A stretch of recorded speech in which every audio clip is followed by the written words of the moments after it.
यहाँ दिया हुआ 5.2 अपना खत्म हो गया। अब आज अपन स्टार्ट करेंगे 5.3। एक फासा टाकला। एक फासा है, मैं उस दिन आपको बता चुकी है इस तरह का फासा होता है। एक फासा टाकला तो उसमें 3 कंडीशन दी हुई है। घटना ए 68, इसके लिए अट क्या हुआ है, वरच्या पृष्ठभागावर सम संख्या मिळणे। फिर घटना बी, वरच्या पृष्ठभागावर कशी संख्या मिळणे, विषम संख्या मिळणे। घटना सी साठी कशी अट दिलेली आहे की वरच्या पृष्ठभागावर मूळ संख्या मिळणे। एक फासा अपन डाले तो सबसे पहले अपनी मेन जो अपना दिया हुआ है एक फासा टाकला, तो एक यहाँ पे अपन जैसा लिखा हुआ है वैसा ही लिखेंगे। एक फासा टाकला असताना मिळणारा नमूना अवकाश। तो अपन को नमूना अवकाश यानी एस निकालना, सैंपल यादृच्छिक सैंपल स्पेस निकालना अपन को पता है। एक फासा अपन डाले तो क्या क्या आता है, ये फासे को अगर अपन डाले तो क्या आता है, 1 आता, फिर स्वल्प विराम दिए कितना आता, 2 आता, फिर कितना आता, 3 आता, फिर 4 आता, 5, 6, ये पहले अपन देख चुके हैं। यानी एन एस बराबर कितना हो गया, 1 2 3 4 5 6, एन एस बराबर कितना आ गया 6। मैंने बार बार बता रही हूँ कि एन सामने लगाना है। एन एस बराबर कितना आ गया 6। ये मुख्य ये हो गया। इसी को देख के अपन को एक अट, इसमें पहली अट जो दी हुई है जैसा लिखा है वैसा ही लिखना। अगर कभी घटना का नाम नहीं दिया तो आप लोग अपने मन से घटना का नाम डाल सकते हैं। यहाँ घटना दी हुई है, घटना ए। घटना ए कैसी दी हुई, 68 क्या दी हुई है, वरच्या पृष्ठभागावर सम संख्या मिलने। अब सम संख्या यानी क्या होती है, सम संख्या यानी जो बे के पहाड़े में आती है। सम संख्या यानी जो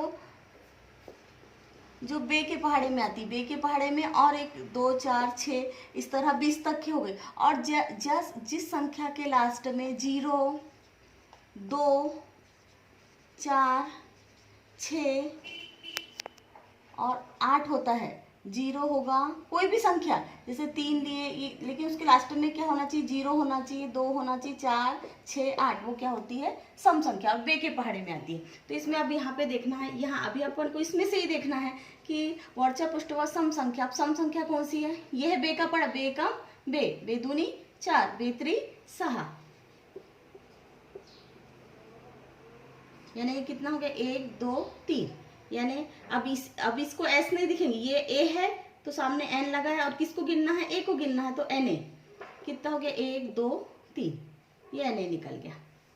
फिर दूसरी घटना, सम संख्या म्हणजे जो बे के पहाड़े में आती है। घटना दूसरी है बी। घटना बी साठी अट, घटना बी साठी अट क्या है, वरच्या पृष्ठभागावर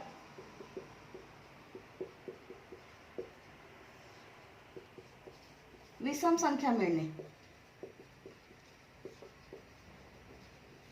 अब इसमें विषम संख्या यानी जैसे 1 के बाद आती है 3, फिर 4 छूट जाएगा, कितनी आएगी 5, फिर 6 छूट जाएगा, फिर कितनी आएगी 7, फिर 9, यानी एक इसके बाद का अंक, यानी एक के बाद एक अंक छूटने के बाद कितना 3 5 7 9, फिर 11 13, इस तरह की ये विषम संख्या कहलाती है।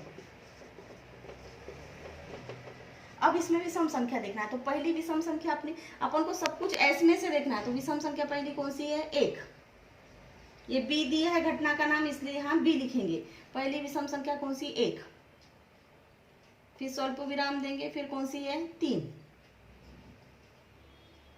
फिर स्वल्प विराम देंगे, कौन सी है 5। ये क्या हो गई, विषम संख्या। यानी आप किसको गिन रहे हैं, बी को, तो यहाँ एन लगा दिया और क्या बी, एन बी बराबर कितना आ गया 1 2 3। विषम संख्या इसमें कौन सी है, 1 है, 3 है और 5 है। फिर घटना सी 68, वरच्या पृष्ठभागावर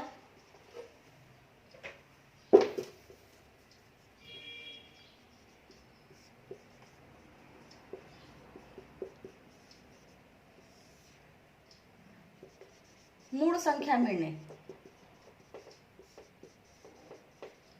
यानी प्राइम नंबर मिलने। मूल संख्या मतलब वही संख्या में सिर्फ वही संख्या से यानी भाग जाता है। जैसे 2 में सिर्फ 2 से ही भाग जाता है, कोई और दूसरी संख्या से पूरा पूरा भाग नहीं जाता। जैसे 2 हो गई, 3 है, इसमें भी सिर्फ 3 से ही भाग जाता है, किसी और संख्या से पूरा पूरा भाग नहीं जाता। अगर मान जैसे अपन ने 6 लिए, 6 में 2 से भी भाग जाता है, 3 से भी जाता है, तो ये मूल संख्या नहीं होगी। तो मूल संख्या कौन सी होती है? 2 होता है, 3 होता है, 5 होता है। इसके बारे में मैं आपको डिटेल में बता चुकी हूँ पहले। तो अब इसमें से अपन को मूल संख्या ढूंढना है। तो मूल संख्या किस, यहाँ से कहाँ से मूल संख्या होगी? 2 होगी। मूल संख्या की शुरुआत कहाँ से होती है? 2 से। मूल संख्या कौन सी होगी? 2 होगी। फिर कौन सी होगी? 3। इसमें भी 3 में भी सिर्फ उसी संख्या से भाग जाता है 3 से, और कौन सी होगी? 5। यानी अब किसको गिन रहे हैं अपन? सी को। सामने एन लगा है, ये सी, एन सी, यानी कितना? 1 2 3। ये कितनी आ गई? 3। अब यहाँ पे लिखा हुआ है एन एस, एन एस निकाल लिया अपन, एन ए निकाल लिए, एन बी निकाल लिए और एन सी निकाल लिए। अपन को उत्तर में लिखना पड़ेगा एन एस बराबर कितना आया था? 6, एन ए बराबर 3, एन बी बराबर 3 और एन सी बराबर 3।